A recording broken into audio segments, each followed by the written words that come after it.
Hello, this video is going to show you how to use the whiteboard feature in Windows 10. The easiest way to access the whiteboard and to quickly pull it up is to come down here to your Windows Ink Workspace. When you select this icon, you get the whiteboard option. If you've never used it before, you may have to install it first and then go ahead and open it. If for any reason you don't have this icon here, you can right-click on your taskbar and then check to see if the Show Windows Ink Workspace button is selected. If not, select it and the icon will appear right here. The other option would be to go to your search menu and actually type in whiteboard, and you can open it from here.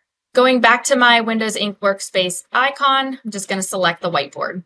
You can see I have a bunch of saved whiteboards in here now, but if I want to create a new one, I select New Whiteboard, and it just gives me a blank workspace. I can use this strictly as a whiteboard. It is an infinite workspace. So as I make annotations and draw and write on here, I can keep moving it and never run out of space. The other feature I really like is this plus sign here. When you select it, you get all these tool options. The best feature of this is the Documents feature. So when I select that, I can click on my device and I can populate a PDF or a PowerPoint in here. If I want to go over this worksheet or something with my students, I can insert just one of the pages. I don't need both. Or I can select all and insert all of them. So I'm just going to select one, and I can actually zoom in if I want, zoom out. And what's really nice about this is I can come over to my pen tools and I have a thickness option here. I have colors, whatever color I want to write in. Even though I can write right here,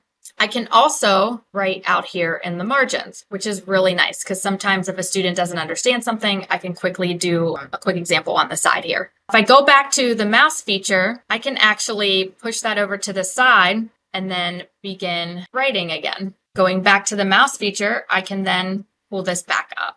When I am done, I can name this. So maybe this was my period 1 class. Then I can go back home and you can see that it saved my whiteboard. So if we didn't finish today, I can pull it back up tomorrow. Such an easy way to annotate or quickly write stuff for students to see. I hope you find this whiteboard feature useful.